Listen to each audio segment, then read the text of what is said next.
안녕하십니까. 전문가대학 김영환입니다. 새로운 발표할 내용은 전자빔을 이용한 연료진정 고분자 전해진 연구에 있습니다. 고분자 연구의 제출입니다.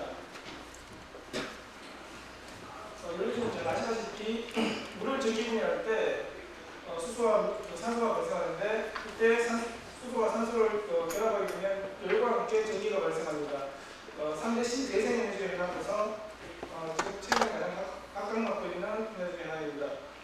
그래서 보시는 것 같이 수소가 들어가면서 멤브레인 막을 통과하고 이때 캐소드 쪽의 산소가 결합하여서 물이 발생하고 전기가 발생하는 것입니다. 연료의 종류는 PAFC, MCFC, SOFC, AFC, PAFC, DFC 등 있는데 지금 제가 제시한 연료전지 멤브레인은 고분자 전해질 연료전지로서 PA나 DFC에 적용할 수 있는 멤브레인입니다.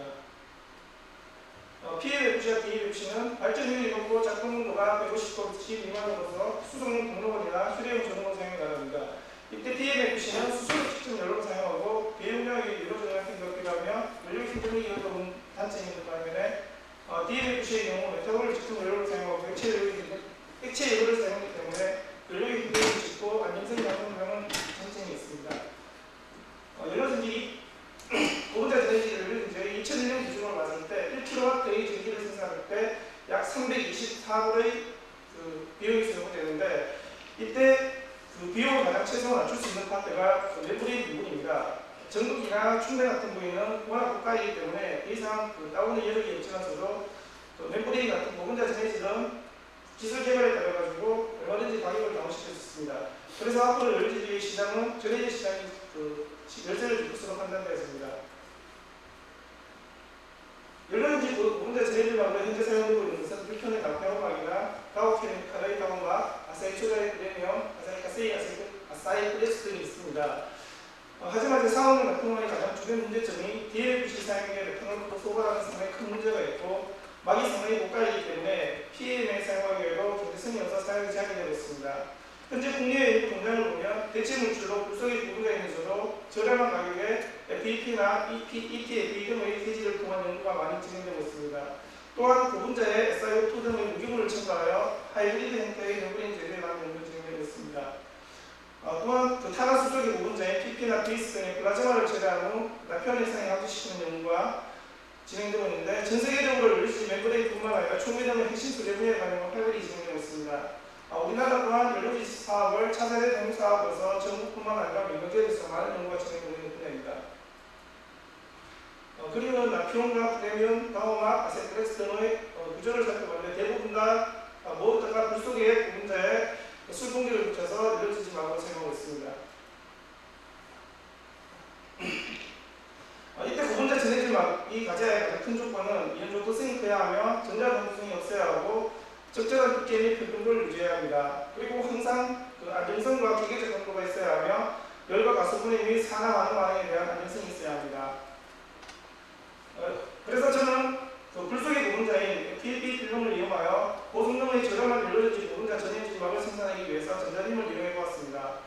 이때 기본 베이스 폴링으로 사용된 FEP 필름은 융점이 250에서 295로서 내열성 외의 특성은 PTF에 가깝고 광통화성과 내화성, 내부식이 유사합니다. 또한 사출 성능 및 압축 성능이 가능하므로 전선 피복, 파이버 피복, 전자부품, 튜브, 각종 연기 등의 라이닝 등이 사용되고 있습니다.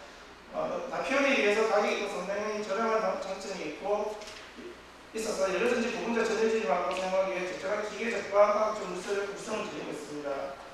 이를 통해 국내기술이 전무한 전자빔을 이용하여 고분자 전해질 막 제조에 있어서 그래픽 기술과 특성 및 성능을 평가하여 새로운 기술로서 방향을 제시하고자 합니다. 본 실험에 사용된 전자빔 5개의 장치들입니다. 전자빔이 전자통을 통해서 발사되면 광속도로 가속되어서 이 익스프레시의 창을 통해서 전자빔이 이동이 됩니다. 이때 고분자나 여러 타겟 물질에 자유라디칼이 생성돼서 또한 고분자 결합을 하거나 중합 등 여러 가지 반응이 일어나게 되고 있습니다. 전자빔 조사 방법에는 전조사법과 동시조사법 등이 있는데 본실험에서 사용된 주된 실험은 동시조사법을 이용하였습니다. 조작하게 되면 그 폴리머의 라디칼이 형성되고 이때 모노머를 갖다가 붙여가지고 코폴리머를 형성해서 이 코폴리머를 중심으로 다 반응을 시켜서 일러스트 멤브레인을 제작하게 되는 것입니다. 이때 그 체크한 사항은 그래프팅률과 이온 시스템인지 IC, 워터 티커링을 측정해 보았습니다. 그래프팅 진행 방향을 보면 먼저 FEP 필름을 스타일에 함수시키고 나서 전자빔을 조사하게 되면 FEP 필름의 부분자에 프리라디칼이 형성됩니다. 이때 생성된 라디칼의 스타일에 붙게 되고 이 그래프팅된 필름을 가지고 술판화 반응을 시켜서 부분자 전해진 멤브레인을 제조하게 되는 것입니다.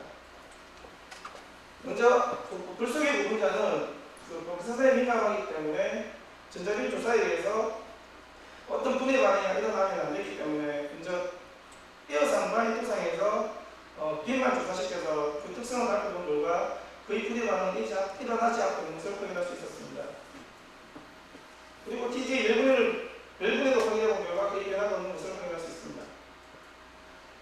이 방법은 전자석법을 이용해서 그래프팅을 진행시켜 보았는데 5kg, 30kg, 50kg 등의 기술을 조사했을 때 시간이 300분 이상 오랜 시간 그래프팅 반응을 시켜도 약 3%의 그래프팅 반응을 주지 않습니다. 그래서 상당히 문제점이 있다고 판단되어서 반응 온도를 조절해야 되는 결과 반응 온도가 높을수록 그래프팅률은 증가하고 있으나 아직도 이때 생성되는 그래프팅 반응이 균일하게 일어나지 않기 때문에 다른 문제가 있어서 동시조사법을 이용했는데 지금 그림에서만 보는 것 같이 그래프팅 반응이 상당히 불균일하게 일어나는 것을 확인할 수 있습니다.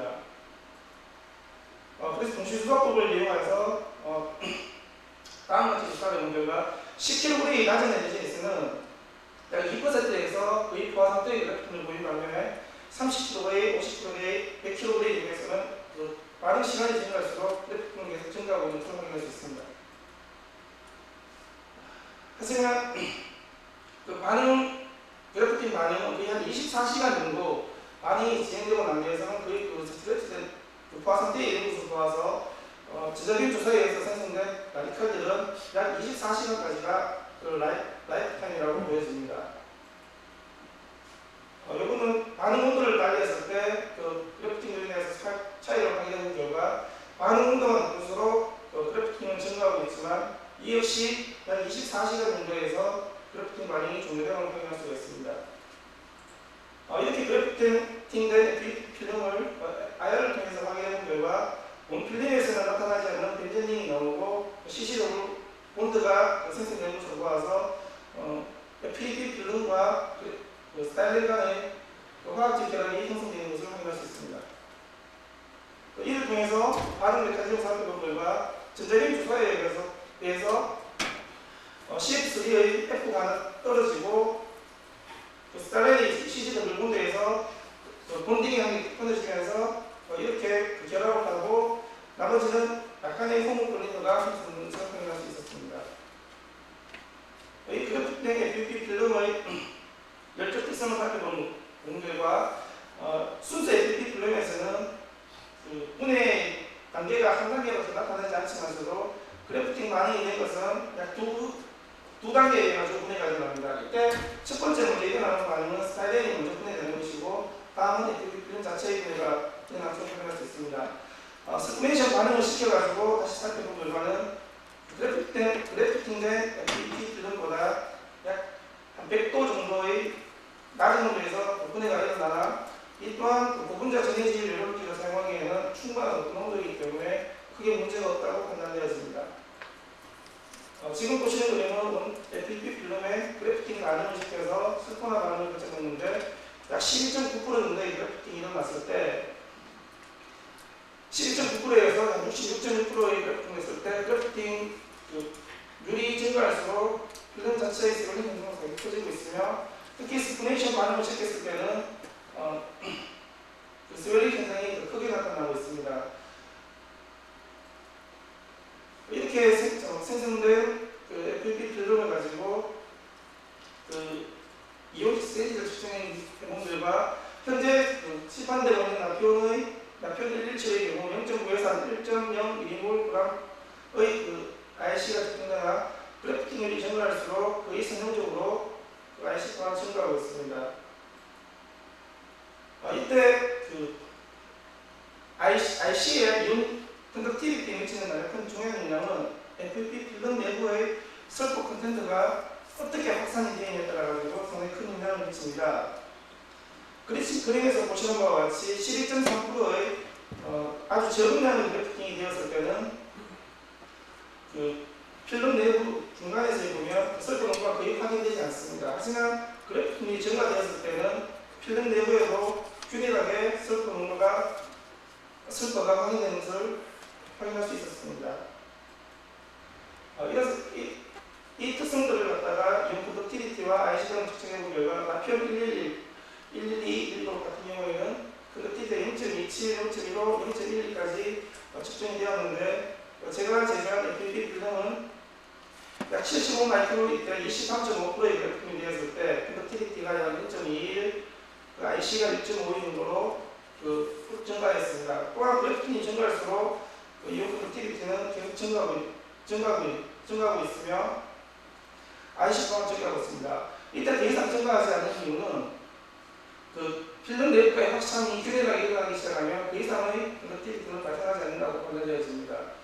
125 마이크로일 때는 약 12.3일 때 1.15의 이온 컨덕티비티가 보였으며 0.79의 IC가 나타났는데 이때 나피온보다 이온식 세이지 캐파시티 같은 경우에는 낮게 나타나지만서도 IC 같은 경우에는 높게 나타나는 것을 확인할 수 있었습니다. 이렇게 제시된 FET 필름의 메탄올 크로스오버를 측정해본 결과 현재 시판되고 있는 나피온의 경우는 약 60%부터 메탄올이 분출되기 시작하였습니다. 또한 그래프팅률이 많이 된 것 같은 경우에는 동일한 시간에 메탄올이 분출되는 게 보이지만서도 상당히 그 농도가 상당히 큰 것을 확인할 수 있습니다.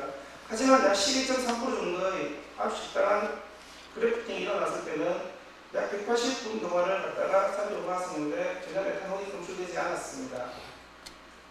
이상의 결과로부터 전자비모라의 그래프팅은 전주사포만 불균일 반응을 일으켜 연료전지 부분자 전해질만으로 사용하기에는 상당히 부적절하고 동시적 조사법을 이용하여 그래프팅 방법은 균일하고 양호한 그래프팅 반응을 얻을 수 있었습니다. 또한 FET 필름의 그래프팅 전자기의 조사 시장이 높을수록 반응 온도가 높을수록 그래프팅률은 증가했습니다. 그래프팅률의 증가는 IC 워터업데이 그대로 증가를 가져오지만 메탄올 크로스오버의 문제를 야기하는 것을 확인할 수 있었습니다. 그래서 15%에서 20% 정도의 그래프팅을 얻으면 IC, 메탄올 크로스오버 등 연료전지에서의 핵심 성능에서 산업의 나피온보다 우수하다는 것을 확인할 수 있었습니다. 그리고 필름 내부의 그래프팅은 스푸네이션 과정을 통해 스웰링을 통해 증가하고 있습니다. 전자비움 주사에 의해 제출된 FET 멤브레인 막은 산업용 나피온막에 비해 IC, 메탄올 크로스오버의 성능이 우수하여 현재 연료전지에 적용할 수 있을 것으로 판단되어지며 현재 단위세를 구성해서 성능을 테스트하기 위해서 준비를 하고 있습니다. 이상입니다.